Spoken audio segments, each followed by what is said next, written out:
everyone, to another episode of Dialogue Over Division, and I'm incredibly excited to have Dr. Mikolaj Raszek.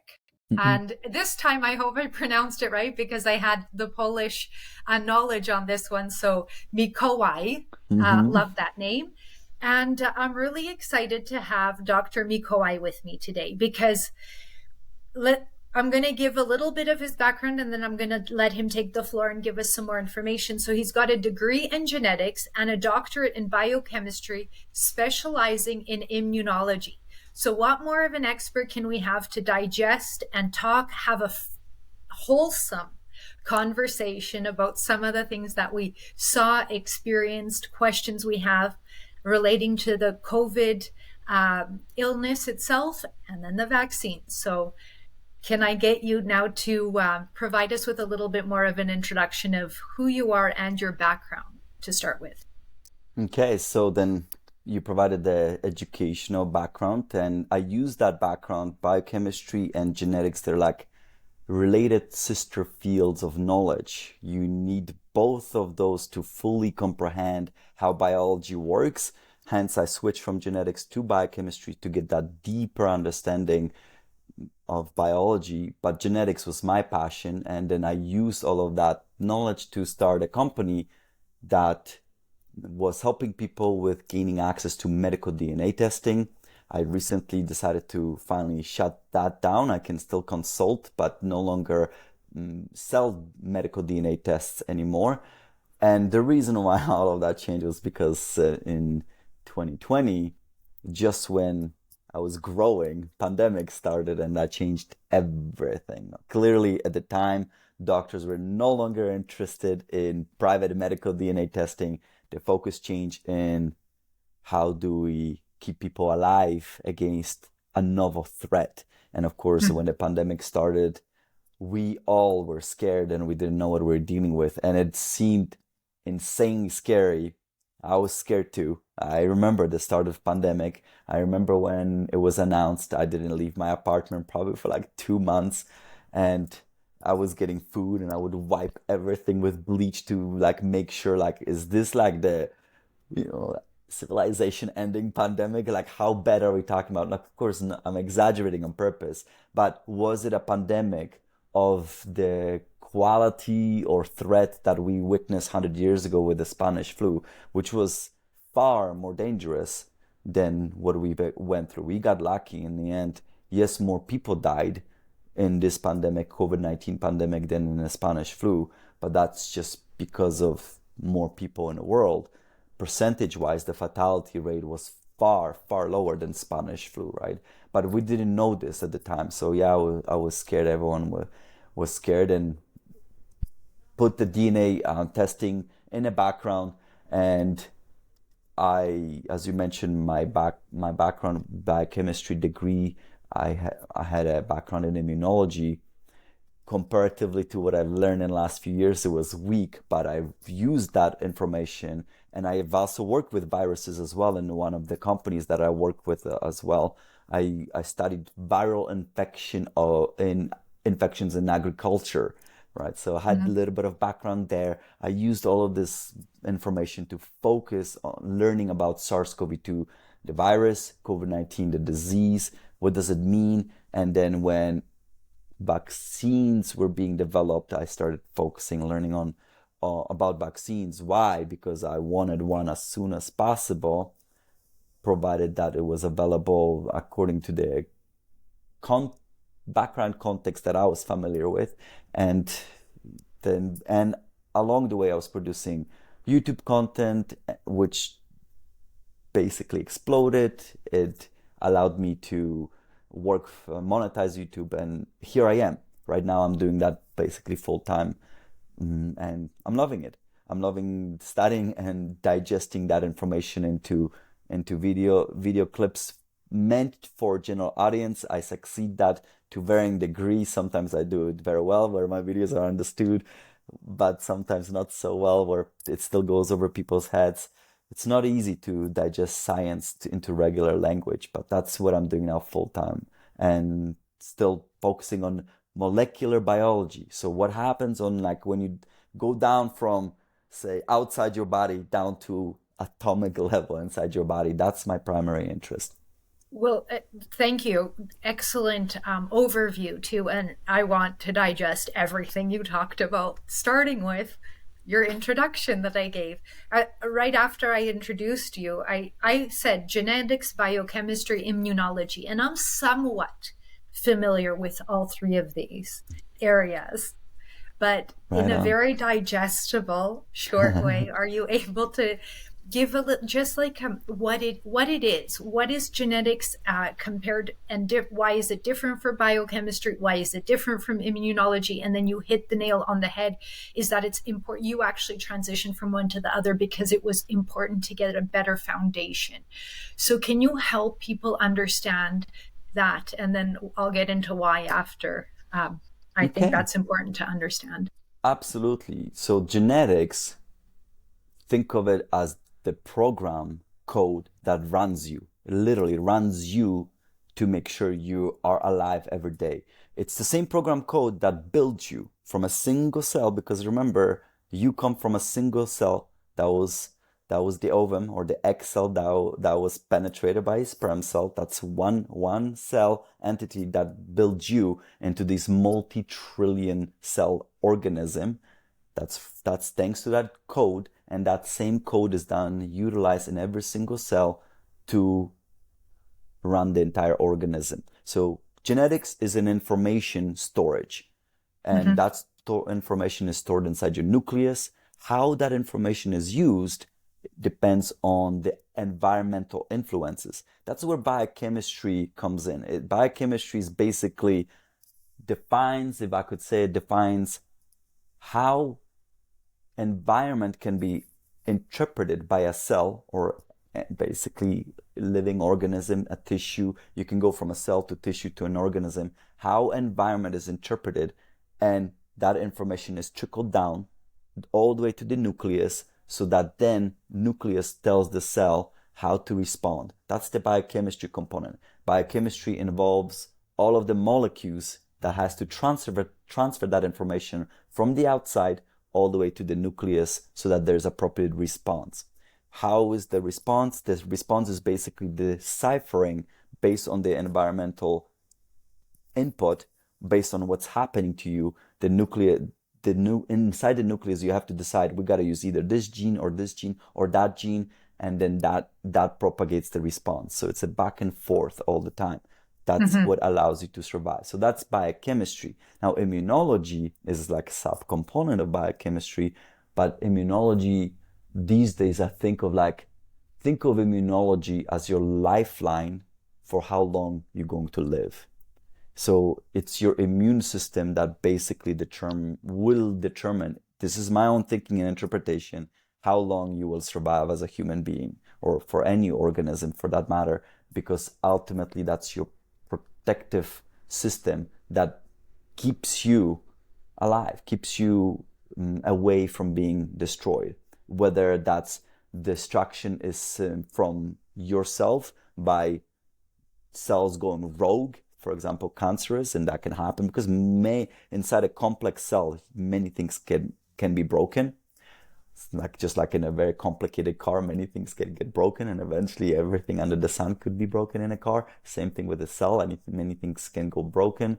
So your immune system has to clean that inside you, or the other one is, of course, invasion of your body, right, by pathogens. And that's a great distinction too, because I've learned that through actually cross-examination of an immunologist on behalf of the government of Canada, is that I think it's called innate immunology as well, as opposed to adaptive. Mm-hmm. So it would be how your body just from beginning to end transmutates with immunology, as opposed to like the standard, like putting a vaccine in, and how that affects your immunology. Did I get that right as well?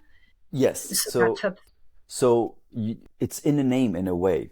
Innate yes, means yes, it's always present. Hence the word innate. It's there yes. all the time. So it's a subcomponent of your immune system that is first line of defense because it's always there. Now, adaptive, it's also in a name.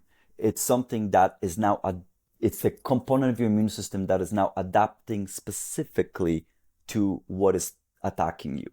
Yeah. So when something attacks you, there's that innate component that will protect you. And that's what happens in the first place. And that's what most oftentimes will be enough to protect you. And if that barrier is broken, we have additional layers of immune system, such as the adaptive one, that will then can start protect you on top of that, because like, so now this specific invader attacked me, and components of this invader have been presented to me. Now I know what to recognize, so that the second time you get attacked, now we have this very specific targeted response. Yeah. And the Oh, and reason, sorry, and uh, to go ahead. vaccines you mentioned, Yes. because you also brought it up, they specifically target the adaptive component. So Yes. they don't do anything to the innate. Well, I shouldn't say they don't do anything to the innate. They're not designed to manipulate the innate component into our favor, because they might be influencing innate immunity, but they're not designed specifically to change the innate immunity so that it would favor your protection. And some Mm. vaccines do achieve that. So they actually influence your innate immunity so that you are more protected against other diseases even than the ones that you got vaccinated for. So some live vaccines can achieve that, for example.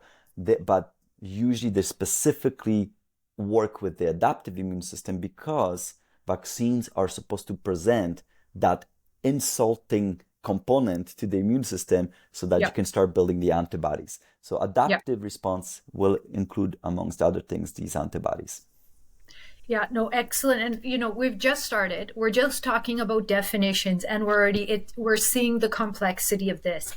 And this is why I thought it was important and I wanted to get your opinion, is when this all started. I'm not as familiar with the medical, obviously, scientific world, although I have a bit of an understanding. My bachelor's degree was in science.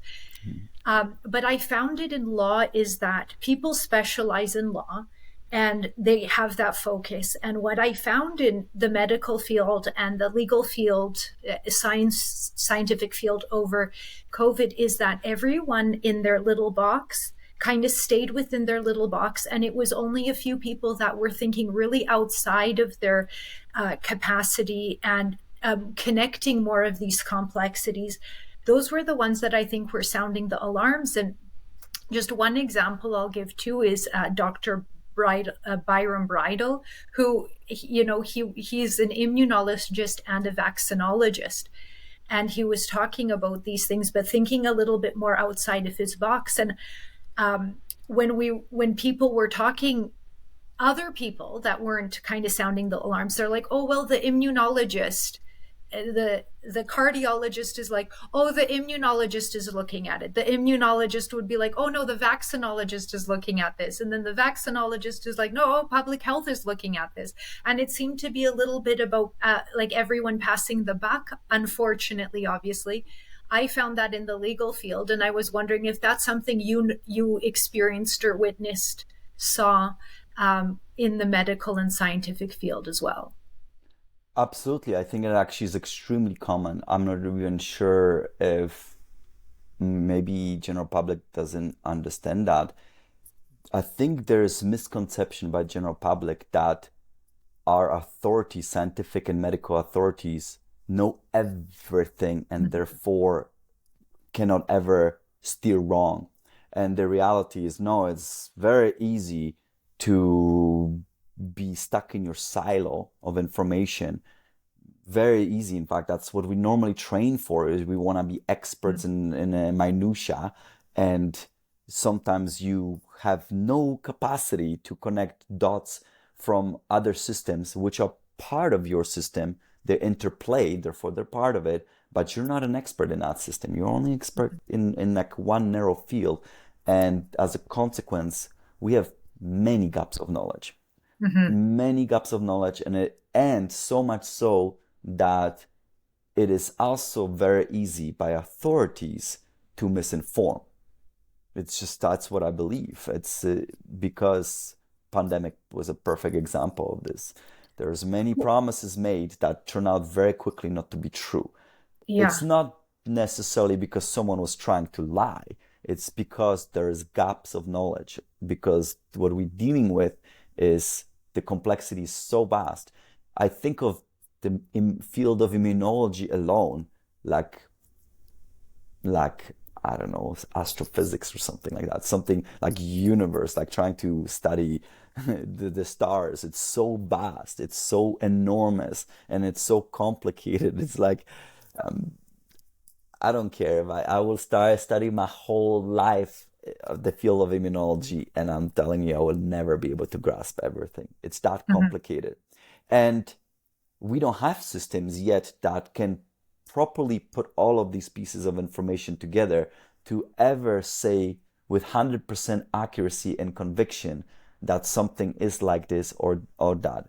Eventually, yes, you can make sometimes these statements in science, but you know what? They're more rare than common.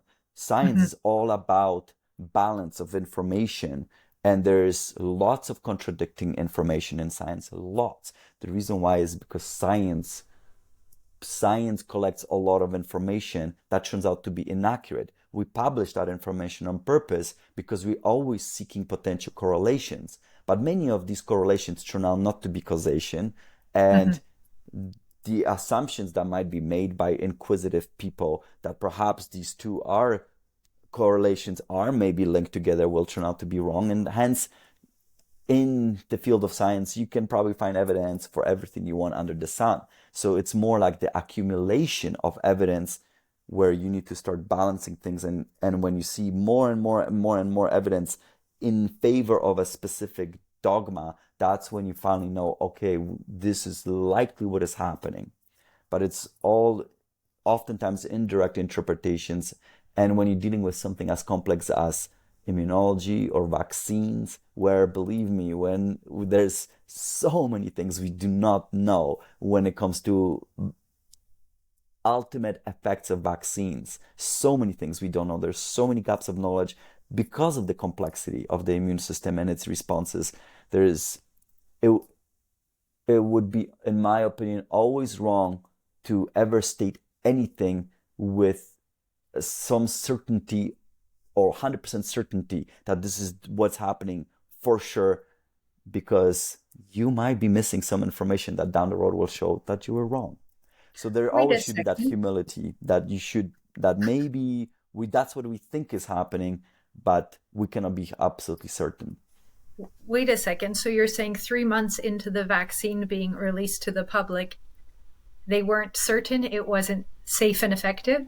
Those In words. terms of long term, yeah, absolutely. They could not have been. Nobody could have Look, been certain of and that so, because we didn't have any data. right. So So, as a scientist, when you saw that, what was your first reaction or concern? the lack of long term data, number one, obviously, because and we deviated from how we normally proceed with vaccines. And vaccines, like medications, go through an extremely long trial process in order to fish out how your medical intervention could be causing problems. Besides Mhm. solving the issue you're trying to solve, there's always a potential risk that medical intervention could cause a problem. History is full of examples of that, and this is why we build a system. The painful part is that it has to be so long, and it's insanely expensive as a consequence as well. But the purpose of that is, of course, to minimize the risk. If you cut this timeline to the more you shorten it, the greater the risk you are now imposing that you might miss something that is a threat but doesn't even show up till multiple years later. Cancer is a perfect example of that, because you could have cancer without showing any outward symptoms of any kind. You're looking like you're great and you're healthy, you're running, yay. You could have a cancer inside that down the road will kill you. Mhm. That's very normal. So you have to have long-term data. So when the concept of safe and effective was being propagated ad nauseum, there was always one tiny asterisk missing to properly inform the public that the safety that we're discussing here is based on 3 months of observation only, without deep molecular investigation, those 3 months of short, maybe 4 months, maybe it was up to 4 months that the clinical trials, because they were very short clinical trials, 4 months of observation where we didn't see any obvious clinical symptoms showing that people are getting sick, and therefore we use that information to proclaim safe and effective. But the more appropriate way of saying it would have been it's safe and effective on a very short time scale where we don't see any symptoms. However, we don't know what it means long term. That goes for a lot of medical interventions anyway, right? But when it comes to where even once they go through these long-term trials, sometimes you still, the true knowledge comes from when you finally start using it in the field. That's how complex and challenging it can be to literally figure it out, how medical interventions could be problematic down the road. And sometimes you do figure these out, like based on 20 years of use of certain drug, that, oh, you know what, this drug actually is also leading to this potential problem in a small segment of our population. We still keep using the drug because the bulk of population are gaining benefits, but you could still be discovering issues, right? When you do something for a few months only, you're gonna be missing out on a lot of information. Yeah, and I think you actually highlighted that very well, which I hadn't really, thought through completely, because you hear a lot of people saying the arguments, well, that it's the risk outweighs, or the benefit outweighs the risk. And we all know that vaccines cause injury and risk, but there was a reason. But what you really highlighted is that's the reason we put money and time into these things, in order to minimize the risk. And that's something we didn't see here at all, number one, nor was that advertised to the public in general that was taking it. Look, here's a new vaccine. We're not 100% sure about the risks and the long-term benefits, but have at her. We're in this pandemic and it's available to you. But that's not the conversation that we were having. And I think I just really appreciate how you explained that that is the whole point of the science, and having putting money and time into it to minimize the risk. That's right, absolutely. Of course, here the concept was that, look, we're dealing with health crisis and we need vaccines as fast as possible. And that was the argument used. Sure. All right, okay, Yeah. that's fine. But couple issues that I would say we introduced as well is that number one is we also dealt with completely brand new technology that really hasn't been used en masse on people. There might have been some people receiving very limited number of people in the past in some small clinical trials receiving maybe something that was a progenitor of the current mRNA gene therapy technology that we used for mass vaccination, but it's brand new. With anything that's new, clearly there will be still many issues to be figured out down the road. It's not like we got it perfect the first time. It never works like that. You don't get everything perfect the first time. You get it and then you keep improving the process and it keeps getting better and better over time. So that's the standard. And here we were, this is a brand new technology. And then the number two, we started mandating that. We started basically not forcing people, but punishing people for not taking it, even though it was experimental novel technology without any long-term consequences known. And it didn't take long to start seeing potential issues. Myocarditis showed up very quickly. Very quickly did we pick up on that, right? And of course it was downplayed. And to what degree is it truly a problem in a population? I don't know, because I haven't really dove deep into myocarditis, pericarditis issues, but I know that it's not something that's trivial. I know media trivialized it, or at least that's what it appeared to me, that media was trivializing myocarditis. That's not my understanding from, say, sciences. Myocarditis is not something trivial at all. It can have like permanent consequences on your well-being because you change the structure of your heart to some degree. Right? And then, of course, other potential problems were being discovered down the road. The one that I'm focusing on right now, and the one I'm really diving deep into, is this formation of these unusual antibodies. Unusual because they're rare, is that these IgG4 antibodies. We don't know what the clinical consequences of that will be long term, but that one was a big surprise. And I think it was such a surprise that there wasn't the same level of censorship regarding this side effect of vaccination, specifically mRNA vaccination, as maybe there was a deep pressure to limit any negative news related to any of the COVID-19 vaccines. There was, at least how I perceived it. Now I'm seeing that censorship is slowly dissipating, and the reason why is because, and you see it in the language, the actual language that the authors, scientists, authors that are writing these articles, the language is changing. Before it was very delicate. You didn't want to step on toes. You wanted to be very still. If you suggested anything that, oh, this could be a problem, it would be done with a language is like, wow, we're not certain, and then benefits always outweigh this risk. That kind of language is changing, and the reason why is because the volume of published literature that is documenting potential problems linked to COVID-19 vaccines is also growing and expanding, and that gives power to this collective voice now overall. But the IgG4 antibodies, I see it like no one saw that side effect coming. No one saw it. I'd like to get into that one more specifically, but that was the third component, and I was hoping you would touch on it, and you did, is the suppression of people raising issues and concerns. So how do you silence and suppress scientific voices in an effort to give credibility to science? Like, I just don't understand how that was normalized, and then instead we have, like you said, the media trivializing things. That's not their role. And the one thing I've learned about the heart is the one organ that can't regenerate, so there's no cancer that grows in it. That was something interesting I learned because of this now.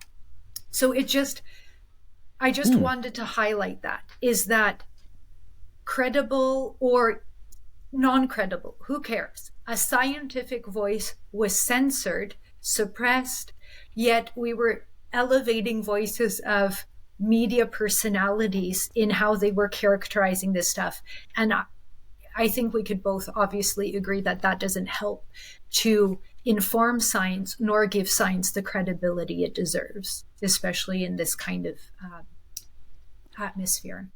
Correct. However, to expand on this, not to negate anything you said, everything you're saying is correct and based on my own observation of the world that we witnessed during the pandemic. However, what I'll say, this is why I love science personally, and why, and just keep in mind that I've been a scientist, well, ever since I did my university. When I started my university, I went into sciences, the doctorate degree, sciences, afterwards sciences, all sciences, right? And my whole life is dedicated to science, to study of science. So that means it's my arena that of comfort that I understand, and I'm versed in it fairly well. So what I wanted to say is that this is why I love science, is because you can suppress science, you can censor science, you can manipulate science. I'm aware of this.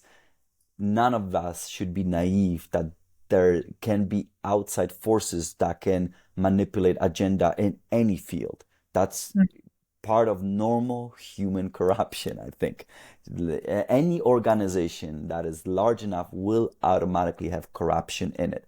Science is not immune to it, but what I like about science is that you cannot completely suppress the truth. The reason why is because science is made out of specific type of people. They're called nerds. They're people who they are curious. Like, of course, we're driven by other many factors, emotional factors.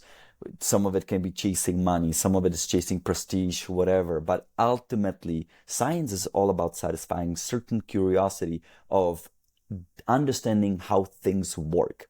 You can you can destroy it, manipulate it, lie even. There's publications that are outright lies that have been published as well. But ultimately, others will be repeating it, others will be investigating it, and sooner or later, that accurate information will come to the surface. Sometimes you can delay it by years, even decades, A good example was perhaps with linking smoking to cancer. That information, because of how science was manipulated by outside forces, got delayed in order for us to finally convincingly say, there's a clear link here. This is not a correlation, this is a causation. But that's ultimately things will come to the surface because you cannot control everyone in science. The world is too big. The world of nerds is too great. And the venues to publish science is now too enormous. There's too many journals. You can't control all of them. The biggest ones, sure, there could be outside forces, stakeholders that might control the biggest publications, but we have also a myriad of little publications that you can't just control all of it. It's just simply there's too many journals. If you want to speak your truth based on your interpretation of science, be it correct or not, and scientists have to be open to that after we're just interpreting information that is always subject to being incorrect, you have the venue to publish this. And I can tell you that there was many warnings in the published literature about potential misuse of the COVID-19 vaccines, not because there was a desire for misuse, but simply because, look, there are certain gaps of knowledge that authorities were missing. Some people were warning about it. Hey, for example, very, very simple one, proper investigation of the antigen itself that we wanted to use in COVID-19 vaccines, that we should investigate it, meaning how dangerous could spike protein be to us if we introduce it in our body. There was warnings before vaccines, hey, we should probably investigate this first in a little bit more detail, right? Like, so that's just a simple example. It turned out to be later on to be very sage advice because we are clearly now linking potential problems to the spike protein itself, right? Yeah, so simple to you, and this is where I'm going to stop you because it's not simple to everyone else. So I very wholeheartedly agree with you about science and just in general the truth coming out. I've been saying this for a long time. It will come out, all of this information. Let's just unfortunately some want it yesterday, and I very much understand that too. But so let's maybe break it down because you've already talked about some really important things. What is the truth you're saying? I'm hearing the IgG4 antigens, antibodies, spike protein, antibodies, and IgG4 antibodies. How can we break this down a little bit easier? So, and you even, maybe let's just take it back even further. mRNA vaccines, something totally new to the market. You called it a novel experimental therapy, and I understand that very well. So if we could just break that down, why do you call the mRNA vaccine a novel experimental therapy that was introduced to the population? Well, because it's the first time we used it as such. We haven't used it on any large scale at all with people. So whatever was done prior to mass vaccination would have only offered us extremely limited data of information for interpretation. That actually happened with these vaccines as well. A lot of people do not understand this at all, is that when the clinical trials with the mRNA vaccines happened, almost no one got infected in those clinical trials. So even though if you take Moderna and Pfizer clinical trials, put them together, maybe the total number of people was, let's say 75,000, give or take, right? There were somewhere maybe about 40,000 each in each trial. But what a lot of people don't know is that almost no one got infected, and we didn't use the data of non-infected people as a consequence. When you say, not infected, you mean that they got the vaccine and then they didn't catch COVID? Or what do you mean? That's right. The vast majority of people who got the vaccine and the vast majority of people who did not get vaccine in those clinical Yes. trial, they never got infected. Right. So as a Okay. consequence, in a clinical trial, let's just say Pfizer as an example, clinical trial of say 40,000 people, out of those 40,000 people, you had under 200 people who got infected. So the 95% effectiveness that has been promoted so excessively was based on less than 200 individuals. What needs to be understood that is a ridiculously small number of people to be basing your status of what this vaccine can achieve. It's just it's too small. As a consequence, there was in the Pfizer trial, I don't think there was even 10 people in the vaccination arm who got infected. Now in the non-vaccination arm, something like say maybe over 150 people got infected. So yeah, this clearly shows you 95% effectiveness. But the point here is that overall the decision was made to vaccinate based on extremely small number of people. So extremely small number of data. That Yeah. means you are extrapolating here, potentially excessively, right? And it Yeah. turned out to be quite correct because we also have data and there's now multiple investigations done clearly showing that post-vaccination, if you give enough time in order for your observation, the more mRNA vaccine shots you took, the more likely you are likely to become infected with the virus in comparison to non-vaccinated person. Yeah. So it's actually exactly opposite Yeah. of what The was one thing, yeah. The one thing that they were demonstrating is showing the opposite now with time. with time. And yeah. And the other thing I don't think a lot of people understand, well, two things, is after 3 months, they gave everyone the vaccine that were non-vaccinated. So Correct. the trial ended. But the second part, my understanding is that, at least with Pfizer, because that's the only one we have, is that there actually was a higher death rate on the vaccine study aside within the 3 months. Is that your understanding or recollection? And Let me poke inside my yeah, memory banks because no, I would say maybe not greater death rate overall. I think what might have been noticed without statistical significance, why? Because there's simply not enough yes, people, as well. is that there was a greater likelihood to develop cardiac issues, including death due to cardiac issues. And but without that statistical significance, but I think that was flagged afterwards. But Yeah, I we think could that might just be leave it there. more I do recall there's a for couple. Pfizer Yeah. specifically. I'm saying. Yes. Yes. Yeah. So anyway, I don't want to dwell on that too much because, well, let's talk about what it is that basically the science is probably screaming to you at this point, especially with the IgG4, which you're talking about. But before we get into that, unless you want to talk about the antigens or spike protein to give it a basis, but like help us understand what this is, this IgG4, and why it's causing you so much concern. Okay, so just quick review of maybe definitions. Antigen Yes. is basically a component or a part of the insult, in this case the virus, whatever is insulting your body. It could be you yourself, like cancer cells, or a pathogen that is infecting you.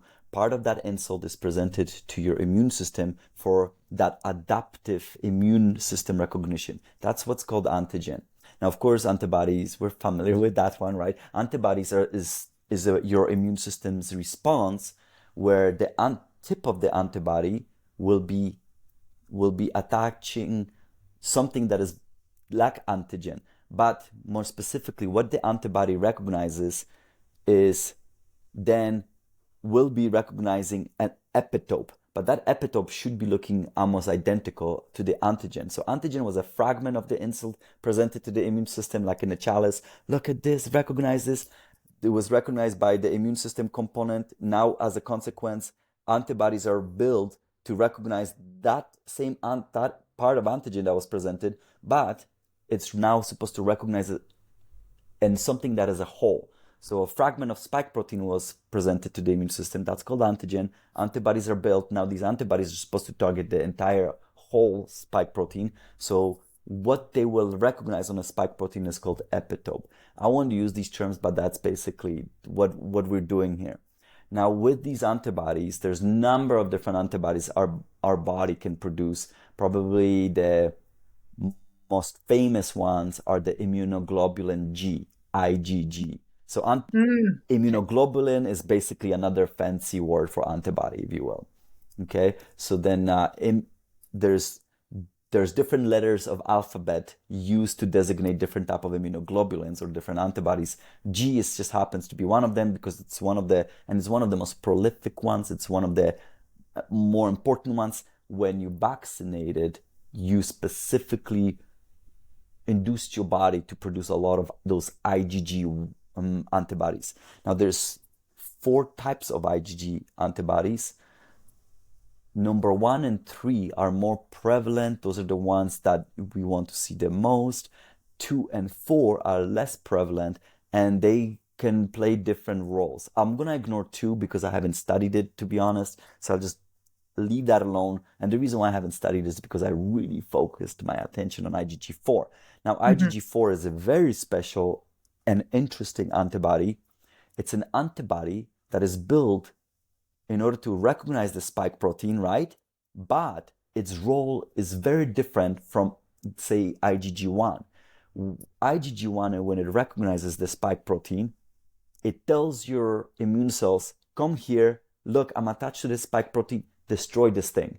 Wherever this spike protein is, whether it's on the surface of your cell, of course, that's potentially a problem, right? Like you don't want to have too much spike protein on the surface of your cell and our body destroying these cells because those are our own cells. But if it was on the surface of the cell and you had these IgG1 antibodies, it would help to destroy the cell or the virus itself, which is what we ultimately wanted. We wanted to have plenty of these antibodies that would attach specifically to the virus that has a spike protein on its surface, right? That's what the antibodies we want normally do. And just, Pause. Professor, just before you keep going, so the spike protein, is that introduced specifically from the vaccine or from the virus as well? Both, because okay. The vaccine, let's focus on mRNA vaccines. mRNA in this case was genetic code telling our cells, take this genetic code, mRNA, and produce spike protein. That's basically the purpose of a vaccine. Virus itself has a spike protein on its surface because remember, what is the purpose of a spike protein? The purpose of the spike protein is to help the virus invade our cell. So a lot of people don't know this, but the spike protein will attach to a specific protein on the surface of our cells. It's called ACE2. ACE2 will bind spike protein, but upon this binding, what happens?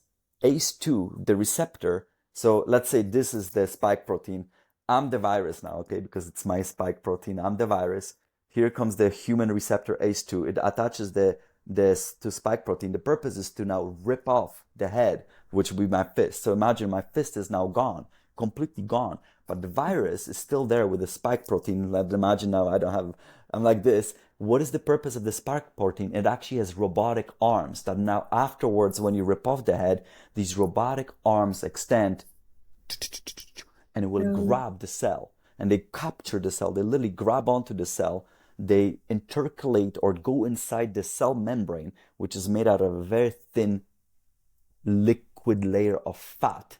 It can sneak into that fat layer, and because of the microenvironment, it forces the tips of that spike protein arms once inside the layer of the cell to change its physical shape, and it becomes like anchors. And it becomes like anchors right inside the cell's layer, top layer, like surface, and it's stuck in there. And then these arms collapse back down to come back down. And as a consequence, it brings the virus closer and closer to the surface first. So here's a virus that just attached to the cell, and they come closer and closer because the spike protein is now pulling it back to the virus, and eventually the surface of coronavirus is made out of the same stuff that our own cells are made of, and they will fuse. They just fuse. That's what spike protein does, right? So that's the ultimate purpose of the spike protein. Hence, the virus has to have, the reason why I bring it up is because it means the virus has to have a spike protein on its surface.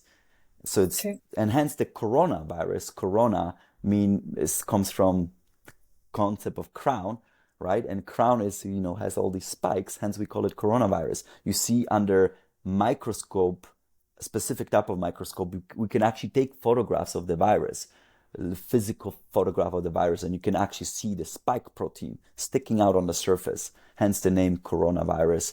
And so both the virus present the spike protein to our immune system, as well as we did with the vaccine. With the vaccine, we did it differently. We presented the spike protein on the surface of our own cells. So we triggered our immune system to recognize, oh, this is something different. Our immune system clearly knew that this is foreign, because it was, right? And our system is there to recognize foreign invaders. So, wow, there's a foreign spike protein on the surface of the cell. It triggered our immune system to now start producing antibodies to attack spike protein. Hence, these antibodies could attack any cells in your body post-vaccination that still might have been presenting spike protein. All right, obviously, that's a sacrifice to some degree because we're destroying our own cells. But in that sacrifice, we also gain the benefit of being able to then recognize the spike protein on the surface of the virus itself and destroy that. Okay, so that was it. Now, let me tell you. So those are the antibodies. Those are the antibodies we want. Now let me tell you the IgG4 antibodies. Back to that. The reason why they're so weird is because when they attach to the spike protein, they no longer tell the immune system, hey, look, I'm attached to the spike protein, come and destroy this. They do exact opposite. Their information is like, don't touch it, ignore it.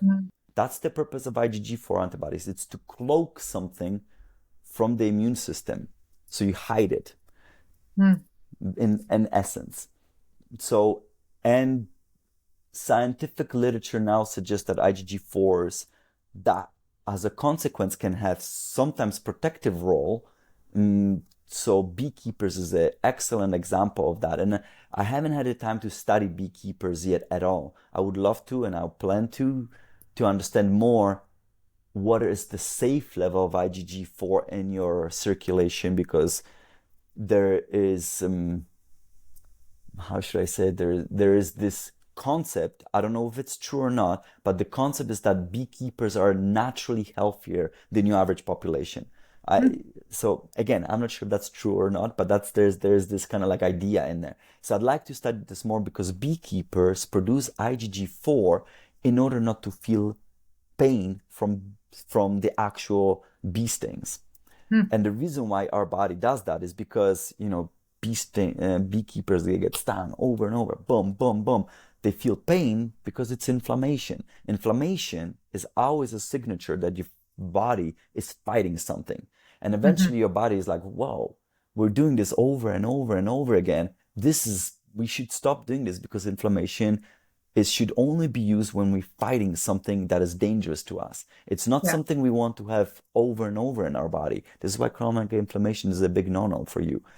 Hence, your body then has that intelligence to start switching from, say, IgG1 class to down the road all the way to IgG4, which is, I think, the last type of antibody that can be switched. We can switch genetically from class 1 to, I don't think 1 is first one, actually. I think class 3 might be first one, then 1, then 2, and then 4. But once you switch from one class to the other, you don't go back. It's only one-way street. Oh, and then, interesting.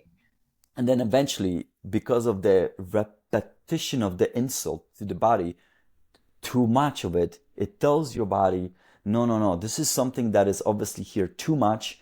We should tell the body to ignore, and we're no longer going to attack this with our immune system.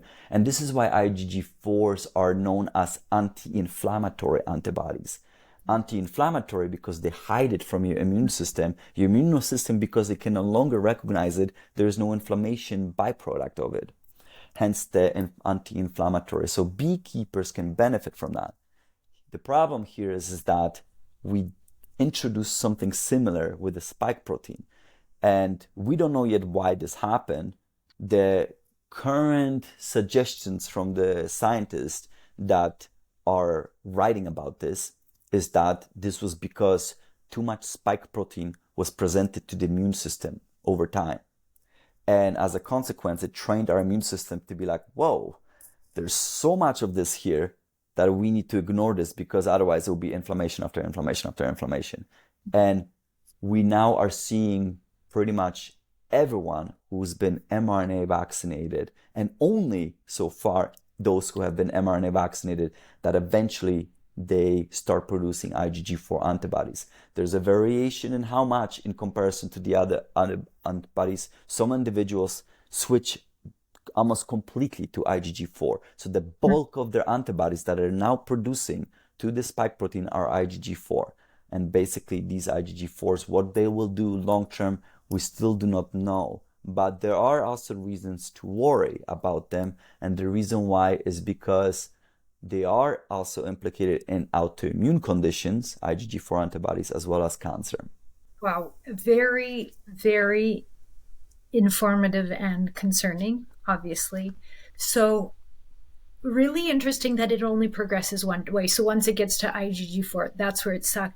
Obviously, you haven't been able, and nor has anybody been able to study all of this. But one thing you did mention already is that they tend to get COVID more often if they were vaccinated with the mRNA vaccine. So there's that. So the more you're putting this into your body, more IgG4, probably, likely, maybe that's what we'll be seeing in the long term. So number one, after hearing this, on what information can any public health authority be suggesting to take the vaccine continually still now, like 6 in, 7 in, 8 in?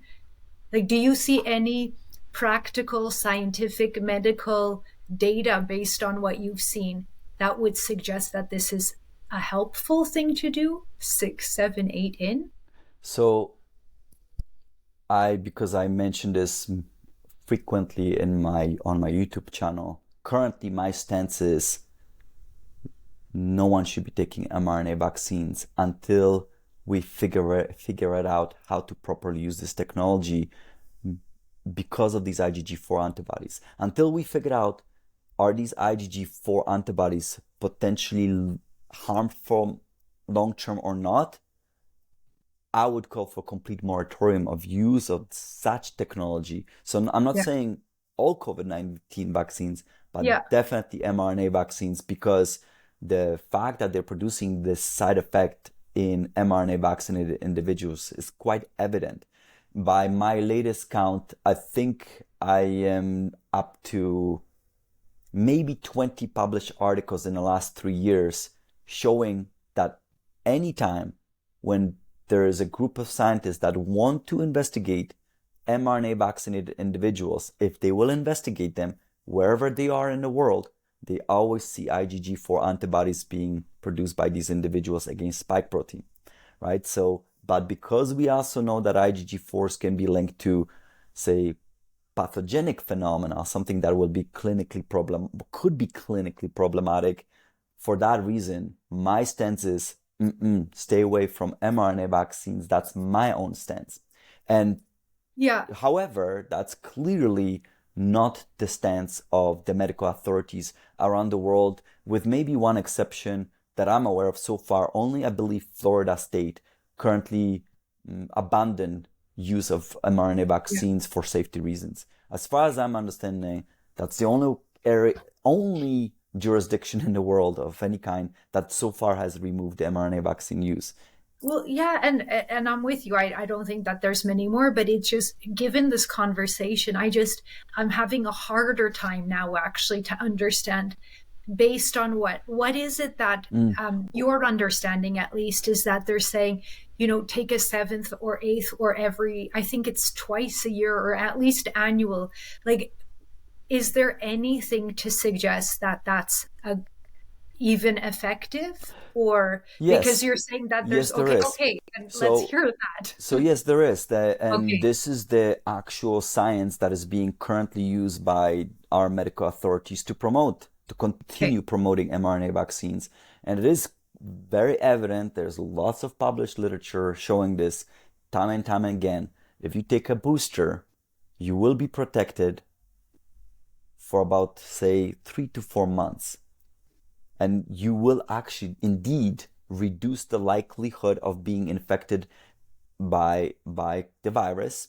And it looks like that protection is appears to be cross-reactive, meaning it can protect you from many variants. It even, let's say you took a booster 6 months ago, if we have your blood from 6 months ago, it will turn out, hey, your antibodies you produced just when you took that booster is even protecting you from a current variant that didn't even exist back then. So that protection that is short-lived can extend to even other variants that we will see in the future, right? But it's very okay. short-lived, and eventually, a few months later, that protection wanes, disappears, and it goes the other way.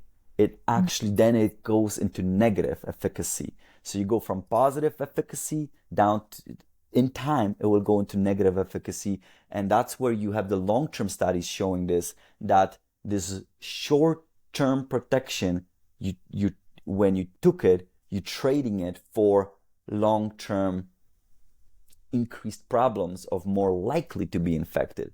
So what does that mean? Well, in theory, you could continue protecting yourself if you took a shot every few months, I suppose, right? Because then you will be boosting this massive amount of antibodies that protect you from the viral infections. But here's one interesting area that there's emerging science to suggest this, which our medical authorities have not yet put this together. Because remember, science is always ahead of medicine.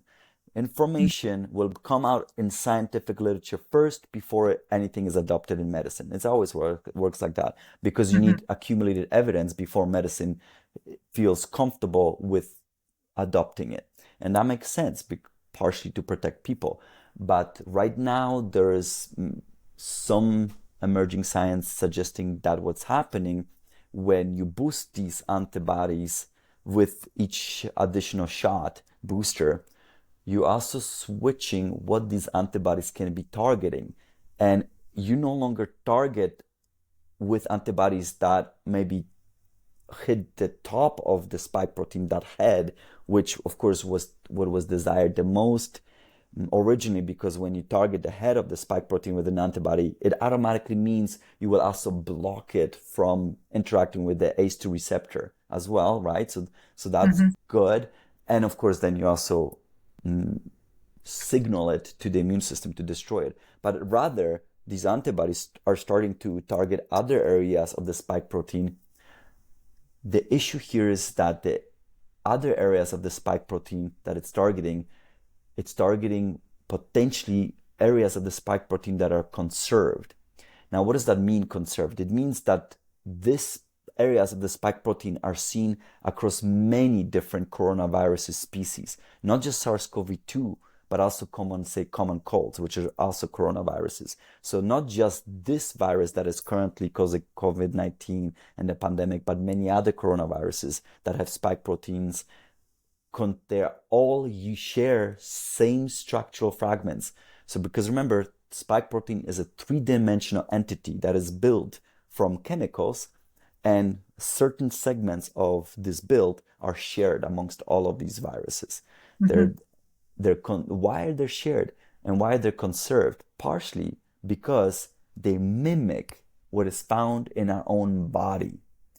And the reason why they're conserved, because by mimicking that which is found in our own body, it means these areas will not be targeted by our own immune system.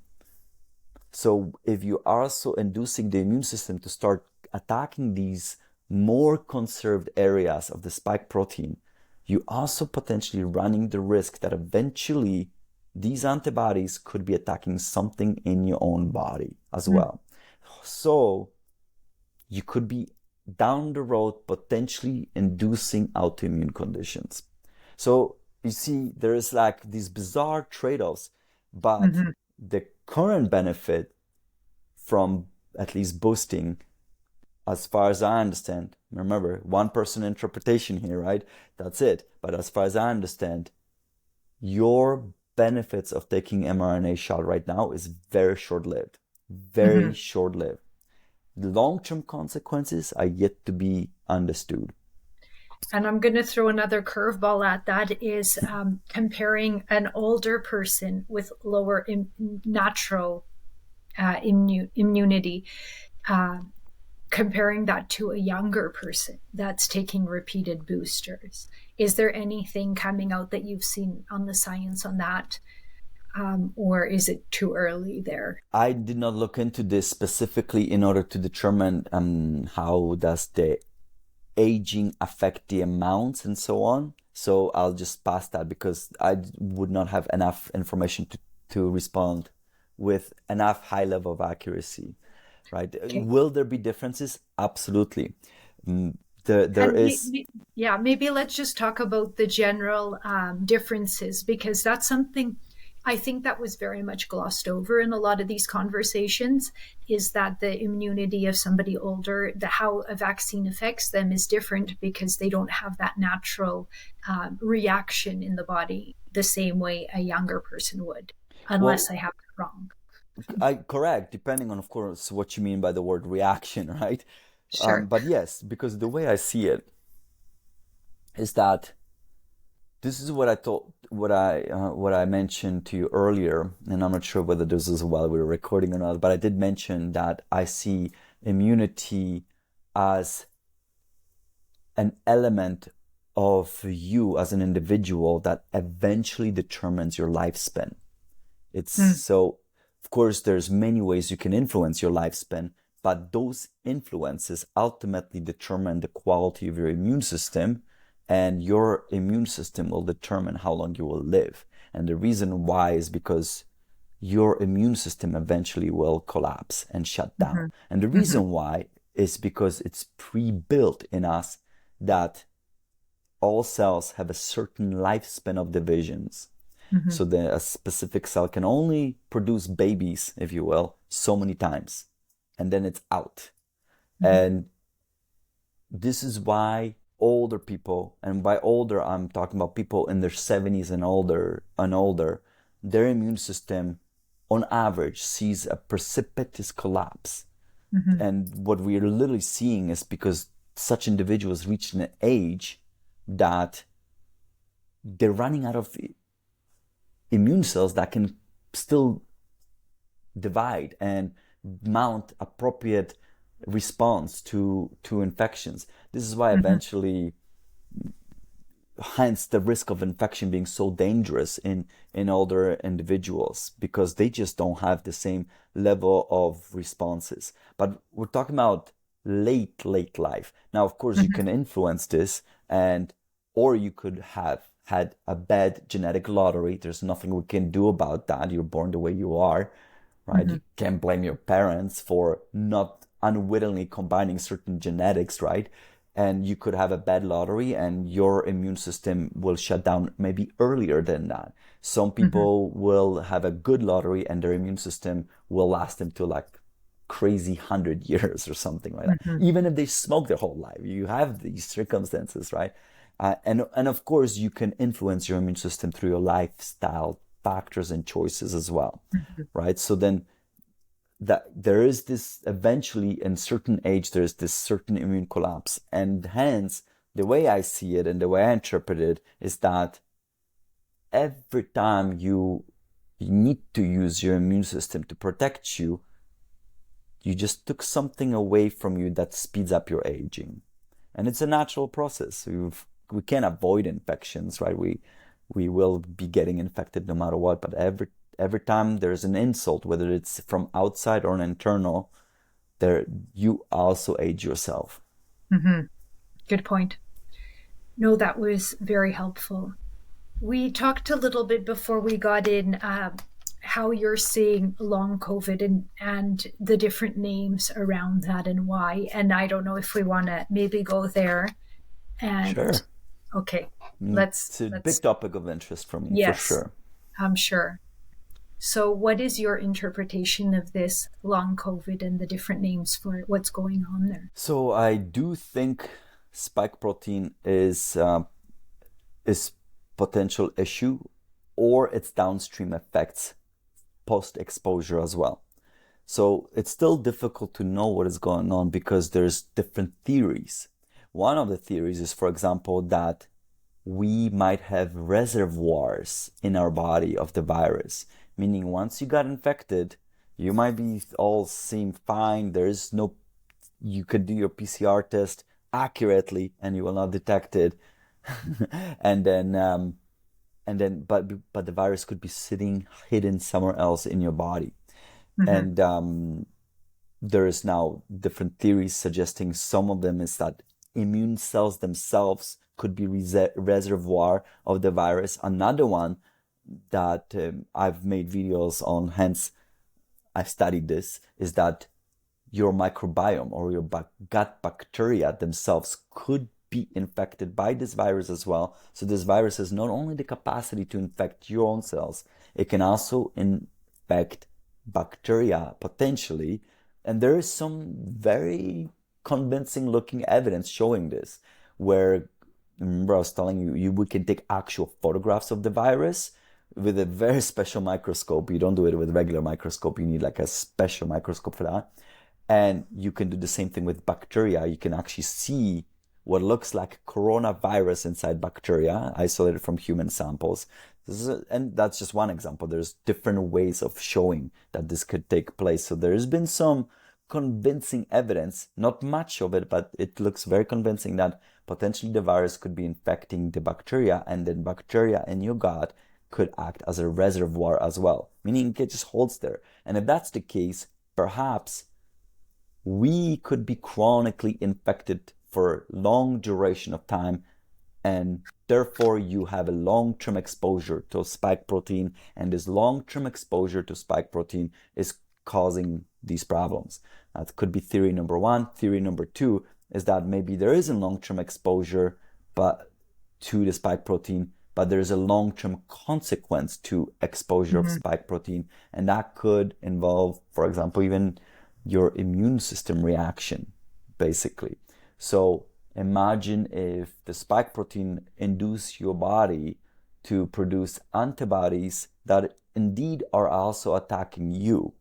So they were able to attack the virus, but let's say they can also attack certain segments of your body. Then, of course, that would be problematic because your body is under attack at that point. Or other type of cells, let's say killer cells, T cells. They were able to recognize infected cell and then destroy it, but perhaps they're also recognizing something else and they're destroying other cells as well that shouldn't have been destroyed. So that we don't have a consensus yet, but those are their different theories. So, and of course, so that's long COVID. Remember when the terminology of long COVID specifically refers to those who were infected with the virus and now are experiencing the symptoms. Or historically, meaning at the earlier stages of pandemic, long COVID was associated with non-vaccinated individuals. The only problem now is that within a year after mass vaccination started, the virus have mutated to be able to completely dodge the protective effect of vaccines. It's called the immune escape event. And everyone could get infected afterwards. Everyone. It didn't matter if you took a vaccine or not. You could easily be a victim of infection. So that means any vaccinated individuals can be now infected. So what are they actually experiencing? Long COVID, or because of infection, or are they experiencing some issues related to vaccine itself because there's that common denominator, the spike protein? Could the presentation of the spike protein to the body cause problems? Overpresentation potentially, because that's where potentially mRNA vaccines got it wrong by overpresenting the spike protein because the purpose was to produce as many antibodies as you possibly can so you can fight properly. But maybe as a consequence, we overpresented it, and that hence the side effect of these IgG4 antibodies that we're now seeing, right? But it also mean maybe you introduce too much problem with the spike protein itself, right? So there is now, I've seen it used in scientific literature, the term long vax for long-term consequences of vaccination that are obviously non-positive. And the other one that I prefer more is post-vaccination syndrome, because it's more, to me, the words make more sense. Syndrome basically means collection of health problem symptoms that can describe many diseases or many problems. So problems could come from many different angles. They then result in a cornucopia of symptoms that are all clumped together. So then post-vaccine syndrome is a very interesting, I think it's a good terminology to use scientifically to describe something that seems very real. It's very clear that some vaccinated individuals were injured post-vaccines and are suffering as a consequence. We might argue as to what exactly was the cause because it's very difficult to prove the cause, the actual underlying molecular mechanism. But we clearly have people who have suffered after vaccination. So, well, and from a scientific, obviously you're not a medical doctor, but what is it that it's showing of this post-vaccine? What was it that you called it? Post-vaccine syndrome, yeah, or long COVID or long vax. So what is it? What is the science saying that? Like, is that quite different as well from how much it affects people, or is there a common denominator that you see? There are very common, in fact, in the presentation. There will be nuanced differences as well. And those nuanced ones I won't remember, but there are very common ones as well. Brain fog and fatigue is probably the biggest ones that people complain about. The difficulty breathing is also one that ranks up quite high up there. Gastrointestinal issues, certain neuropathy, so your nervous system is affected and not working properly. That can have numerous different symptoms. So some people can complain about pain. Some people will complain about weird tingling sensations in extremities. So that's just a couple of examples that come off the top of my head. But then there will be also ones that are more frequently, let's say, seen in long COVID, and or vice versa, more frequently observed post-vaccination rather than those who were just simply infected. But there is as far as I understand, the way I looked at this literature, there is overlap for sure of these symptoms. And that's why it's a little bit difficult to know what's really like the issue as well. But it seems that, again, the common denominator is spike protein, because even if the vaccinated individual is now suffering because they got infected, well, what's the big problem here? It's the spike protein of the virus. Well, and this is something they're looking at, figuring it out to understand it. And we kind of went through that, because right now my understanding is there's no not too much information about how to deal with it, regardless, because they don't know how it's manifesting itself, really, right? Correct, but I can tell you science is really, really going in after this and trying to understand this from many different angles. Hence, we have multiple different theories as to potentially how to treat this, and that's what I put a lot of focus on. So the two areas that I studied a lot intensely is IgG4 antibodies. We covered that. I study vagus nerve a lot as well. I'm in love with it. And the other one is long COVID. So the big, and cancers. So it's like, those are the big areas. Long COVID because there's a lot of people are suffering, and I can see this even from the comments on that people leave on YouTube, and it's overwhelming. But there is a lot of pain right now in a lot of people. So what possibly can I do? Well, like I'm already studying science and making videos. I can decide what I do videos on, right? So clearly people are suffering. They want to know more. They're seeking solutions. I can at least study something related to long COVID and what kind of solutions people are trying to. I'm not sure if you got that. It said that there was internet connection.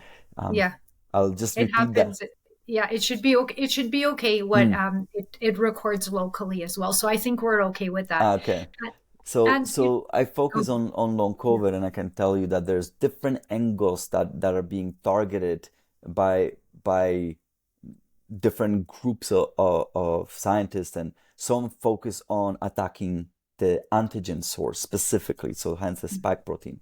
Some focus on the clots, which affects the vasculature, right? So then just that. Some of it target the the fact that your immune system is being affected. IgG4 antibodies, right? That's potentially one effect. Vagus nerve is one that, in my head, is an overarching entity that governs the behavior of all of your organs. If you dysregulate that, you can easily see, it doesn't take a great leap of imagination, that if you have something that is supposed to control how effectively all of your different internal organs are working together by how your brain is supposed to be controlling them, and you mess that up a bit, how you could potentially start having different symptoms, right? So different ways how maybe this could be targeted, but more important and what's more valuable, I think, in my opinion, from looking at these different studies that I looked at, is how these different scientists propose you should be testing yourself for what's potentially affected or broken. And I think that's where the downroad value will be, because we don't know yet what to target, and perhaps not one thing is an issue. And actually, that's exactly what I believe. There could be many different problems. We need to figure out what's potentially dysregulated in a given individual. One person with long COVID, perhaps you need to treat differently than another person with long COVID. And then how do you figure out what to target? I think, and this is where I'm now focusing, and this is where I'll be making future content, is precisely to see how do these different scientists propose how you should be testing yourself to figure out what is the problem. And they, of course, all of these scientists are also proposing treatments, solutions, but perhaps, like, how do you supposed to know which solution should yeah, grab out of these 5 or 6 or 7 or 10 different propositions? Well, I think maybe that's where the testing comes in, but then it's like 10 different tests, I suppose, right? So yeah. Well, if that's what's needed. So it's so interesting. And I think maybe we'll leave it with this last question is, what about those that in the scientific and medical community, public health authorities, that just aren't seeing or admitting that there's any problems? Yet we've gone through over an hour of concerns, very legitimate concerns. There's still the gaslighting, there's still the censorship, there's still vaccines save lives. What are some of your thoughts, or how can we bridge? How can we, I keep saying we shut down the world. Like you said, you didn't even leave your home for 2 months. And here we have these alarming, concerning issues. And people aren't even turning an eye or admitting to some of these things, not even raising an issue. So how do we bridge this? Is it possible? oh yeah, absolutely. If what we're seeing in science is real, and I think it's fair to put a question mark yet until we figure out in detail the molecular mechanisms, and that includes autopsies as well. If I would say that if a family member has someone die and you're suspicious, do the autopsy and start investigating, including specifically histochemical analysis of affected organs to see was spike protein in there and so on. Eventually we'll have this information, and therefore if we establish these effects are real, what's going to happen is there's going to be accumulating evidence, and once enough evidence accumulates, there's going to be switch. Literally, there's going to be, and it's going to be so weird. It's going to probably be, this is how I suspect it's going to be, like overnight. And overnight, we're going to go from like, this is what you're supposed to do. This is all good. This is all good. To like, oh no, this is all bad. This is all bad. Stop. And the media will be like, oh, who would have thought we should ever be doing this? That's just outrageous. You'll see. It will be like so bizarre. We'll be gaslighted in from the concept that, oh, of course this is bad and we shouldn't do this. And you'll see. Well, probably that's how it's gonna happen. But we just need that accumulated evidence. And I think that tidal wave has started. At least that's my interpretation from science, because at first it was just a trickle. Why? Because anyone at the beginning who dared to say anything bad against the narrative was attacked, was shamed mercilessly. People, even Nobel Prize winners, were not immune from spanking, for having a difference of opinion. It's bad. And that's why those earliest individuals who sacrificed their reputation, some of them sacrificed their jobs and so on, eventually they allowed to build a momentum, and the momentum is continuously growing. It is much, much easier now to publish information that proposes, hey, we should be looking at these interventions from another angle. We just publish, I'm part of a group of scientists that is now investigating this technology, and we just published 2 papers, one on the pseudouridines, synthetic compounds used in these mRNA vaccines, and how we propose a hypothesis in that publication, how these synthetic compounds used in the mRNA vaccines could be contributing to cancers. And then we publish back to back another one. We've worked on these for many months though. Another one on how IgG4 antibodies themselves could also be contributing to cancer development as well. So then, look, there's more now input, and there's clearly a momentum growing, showing that this is a problem. If this momentum continues to grow, eventually there will be insurmountable amount of evidence to continue with intervention that are clearly problematic, and there will be a switch. And that switch probably will be just as rapid as what we saw when the immune escape happened. Because prior to the immune escape, you can probably recall that if you were not vaccinated individual, then you were absolutely pariah. And there was a certain morality invoked in order to attack those for their decision to not get inoculated with experimental gene therapy. And yet, of course, they were attacked for that. But then vaccines, it was clearly established, failed to protect you from infection. And overnight, all of that disappeared. It just disappeared completely. One second. No problem. Well, okay, cheers. So, no, yeah. So I suspect that we're going to have something very similar. It'll be like a sudden overnight switch where the global authorities of the world will be like, oh, yeah, okay, now we know, okay, it's over. And it will be justified. And the justification is, well, we only had the knowledge we did before, so we did our best with the knowledge we have. Now we have new evidence, new knowledge, and therefore reacting responsibly to the new evidence, new knowledge. And the media will follow. Yeah, well, of course, but we'll see how that goes, because of course there was alarms and there was evidence that people were trying to get to expose, and that was suppressed. So we'll see how that goes. I'm very interested, but I'm with you. I feel like there will be a switch, and the evidence will just be overwhelming. It's pretty clear every day a little bit more, and how little we knew, and yet how confident the system was, or the public authorities were. But that was incredibly helpful. I think maybe we'll have to do this again.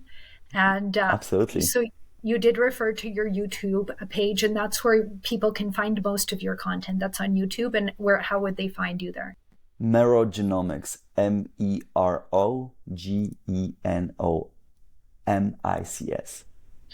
And I really hope I spell GENOMICS. Well, I think it'll be pretty close. We'll put a link. And so for people listening, Dr. Mikolaj, as I like to say, like he said, he digests a lot of this information and then tries to publish it in a way that people can understand. And I think that's where we really need to come together, is try to impart knowledge so that we can then make more informed decisions. So thank you so much for what you're doing. I think today's conversation was great, and you're going to keep doing more content, and I look forward to that.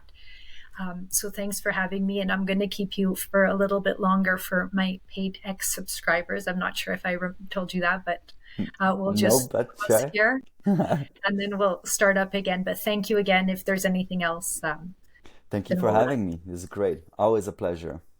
My pleasure. Thanks again.